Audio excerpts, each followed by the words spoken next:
ঠাম্মির সামনেই নিজের কুকীর্তি স্বীকার করলো তরিতা। সম্পূর্ণ জানতে ভিডিওটিতে একটি লাইক করে দেখতে থাকো। গল্পের শুরুতেই দেখা যায় তরিতাকে কিডন্যাপ করতে চলে এসেছে সুধা আর তার টিম। সুধারা এমনভাবে ছদ্মবেশ নেয় যে চেনার উপায়টুকু নেই। আর তার মধ্যেই সুধা বলে, এবারে তরিতা তুমি কোথায় যাবে? অনেক অপমান করেছো আমাকে, অনেক অন্যায় করেছো, বারবার তোমাকে ছেড়ে দিয়েছি, কিন্তু এবারে আমি আর তোমাকে ছাড়বো না। এবারে তুমি বুঝবে কত ধানে কত চাল। এরপর ঠাম্মি মনে মনে ভাবে, এখনও তো দাদুভাই এলো না, কোথায় রয়েছে দাদুভাই? এত বার করে বললাম তাড়াতাড়ি চলে আসার জন্য, এখনও আসছে না। এর মধ্যেই ঠাম্মি এটাও ভাবে, সুতীর্থর সাথে কি জ্যোৎস্নার এখনও যোগাযোগ আছে বা এখনও কোনো সম্পর্ক আছে? জ্যোৎস্না তো সুতীর্থর সাথে দেখা করতে গিয়েছিল, সেখানে উজ্জ্বল সুতীর্থকে দেখে নিয়েছিল আর বউয়ের বন্ধু বলে সুতীর্থকে একেবারে ঠাম্মির সামনে দাঁড় করিয়ে দিয়েছে, সুতীর্থর সাথে ঠাম্মির আলাপ করিয়ে দেবে বলে। কিন্তু উজ্জ্বল জানেই না এই সুতীর্থর সাথেই এই জ্যোৎস্নার সম্পর্ক রয়েছে, আর ঠাম্মি সুতীর্থকে খুব ভালো মতন চেনে। তখনই ঠাম্মি বলে, এখানে অনেক কাজ আছে, আমি এখন একটু ব্যস্ত হয়ে পড়েছি। তখন তেজের বাবা বলে, বলছিলাম কি, এখানে যখন এসেইছো একটু প্রসাদ খেয়ে একটু গান গাইলে হয় না? সুতীর্থ বলেন, না না, আমি এখানে আর এখন থাকতে পারবো না, আমাকে না সত্যি এখান থেকে যেতে হবে। তখনই মনে মনে একটা কথাই ভাবতে থাকে উজ্জ্বল, উনি যখন এতবার করে বলছে থাক, আজকে আর ওনাকে আটকাবো না। উজ্জ্বলবাবু বলে, ঠিক আছে, আপনি তাহলে অন্য একদিন আসবেন, কেমন? তখনই তো চলে যায় সুতীর্থ। আর জ্যোৎস্না মনে মনে ভাবে, উজ্জ্বলটা যে কি করে না বুঝতে পারি না। ঠাম্মির সামনে ঠিক নিয়ে চলে আসলো সুতীর্থকে। এখন ঠাম্মির মনের মধ্যে এই ভয়টাই চলবে যে আমার হয়তো সুতীর্থর সাথে সম্পর্ক আছে। এর মধ্যেই দোলন তখন বলে, উজ্জ্বল, আমি তোকে বলছি, তুই না এই লোকটাকে নিয়ে একদম বাড়াবাড়ি করিস না, আমার কিন্তু মোটেও সুবিধার লাগলো না। উজ্জ্বল তখন বলে, মা, তোমাকে না আমি আর এই বসু মল্লিক পরিবারের কোনো অনুষ্ঠানে নিয়ে আসবো না। তুমি যে কেন এরকম করো বুঝতে পারি না।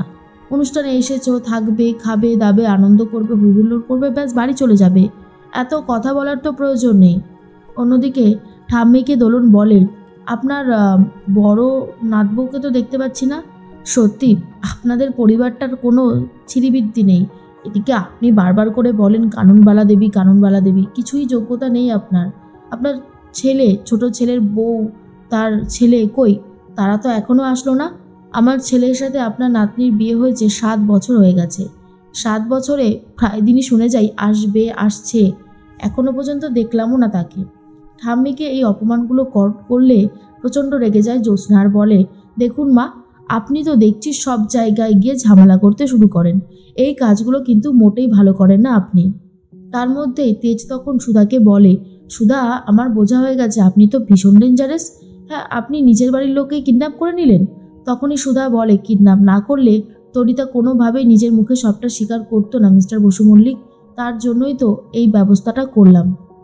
এর মধ্যেই তেজ বলে, চলুন তাহলে, আর দেরি করে কি লাভ, ওদিকে ঠাম্মি হয়তো আমার জন্যই অপেক্ষা করছে। এর মধ্যেই সবাই মিলে বলতে থাকে, আজকে আর মনে হয় না তেজ আর তেজের বউ আসবে। এতক্ষণ ধরে আমরা অপেক্ষা করলাম, সব অপেক্ষাই ফলই বৃথা হয়ে গেল। জ্যোৎস্না তখন বলে, দেখেছো তো ঠাম্মি, ভাইয়ের বিয়ের পর থেকেই ভাই কেমন যেন বদলে গেছে, এখন আর কোনো কিছুই আগের মতো নেই, তোমার কথাও ভাইয়া শোনে না। জ্যোৎস্না ভাবে ঠাম্মিকে এই সূচকে অন্যদিকে ঘোরাতে হবে। সুতীর্থর ব্যাপারটা ঠাম্মির মাথায় আনতে দেওয়া যাবে না, তার জন্য আমাকে যা যা করতে হয় আমি সবটাই করব। ঠাম্মি তখন বলে, শোনো জ্যোৎস্না, তোমাকে এসবের মধ্যে থাকতে হবে না। এর মধ্যেই তখনই ছোটকা বলে, মা, তুমি একটু শান্ত হও, যে যাই বলুক না কেন তুমি এসব কথায় পাত্তা দিও না, তুমি নিজের কাজে ফোকাস করো, সেটাই সব থেকে ভালো হবে। এর মধ্যেই সুধা আর তেজ দুজন মিলেই চলে এসেছে। সুধা তখন বলে, ঠাম্মি, এই হচ্ছে গজাননের হার। তখনই ঠাম্মি বলে, এই হার তুমি পেয়েছো? সুধা তখন বলে, আমি যে কথা দিয়েছিলাম যেখান থেকেই পারি এই হার আমি নিয়ে আসবো। তখনই সুধাকে দায়িত্ব দেয় গজাননের গলায় মালাটা পরিয়ে দেওয়ার জন্য আর আরতিটা করার জন্য। আর সুধা ঠিক সেরকমটাই করতে থাকে। ঠিক তখনই তেজ মনে মনে ভাবে, সুধা যেন সব কিছু মুশকিল আসান, কত সুন্দরভাবে সব কিছু ম্যানেজ করে নেয়, ওকে যতই দেখি ততই আমার অনেক বেশি ভালো লাগে। এর মধ্যেই চলে এসেছে চিরকুট আর বলে, কি সুন্দর বিস্কুট দিয়ে ঠাকুর বানিয়েছে, এই দৃশ্য তো আমি কোনোদিনও দেখিনি, আমি সত্যি পুরোপুরি অবাক হয়ে গেছি, আমি একটা সেলফি তুলবো দাদাভাই। তেজ তখন বলে, হ্যাঁ তুই গজাননের সাথে সেলফি তুলবি? গজানন কি তোর বন্ধু নাকি রে, এমন করছিস? আর তখন ঠাম্মি প্রশ্ন করে, তুমি তো বাড়িতে পুলিশও ঢোকাওনি, তাহলে এই হারটা উদ্ধার করলে কি করে? সুধা তখন বলে, চোর ধরা পড়ে গেছে ঠাম্মি, পুলিশের দরকার পড়েনি। এরপর তরিতার চোখ বেঁধে হাতটা ভালো করে বেঁধে নিয়ে আসে। আর তখনই সুধা বলে, আমাকে ছেড়ে দাও, আমার কাছে যত গয়না আছে নিয়ে নাও, ওখানে অনেক দামি দামি হার আছে, কিন্তু আমাকে প্রাণে মেরো না। এরপরেই সুধা মনে মনে বলে, এই তো সবটা তরিতা নিজের মুখে স্বীকার করেছে।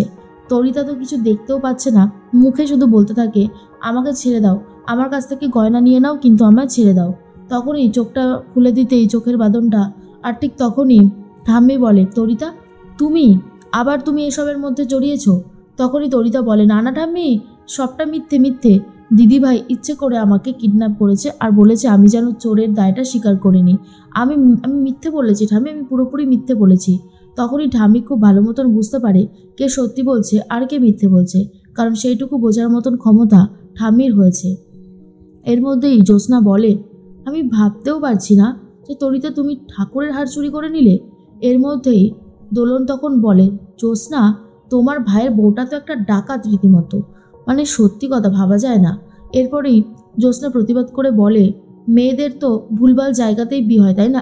যেমন আমাদের সুধা, ওর তো এই বাড়িতে বিয়ে হয়ে আসার কথা ছিল না, কিন্তু ও এসেছে, কারণ সারা জীবন ওকে প্রবলেম ফেস করতে হবে, আমার জীবনটাও অন্তত তাই।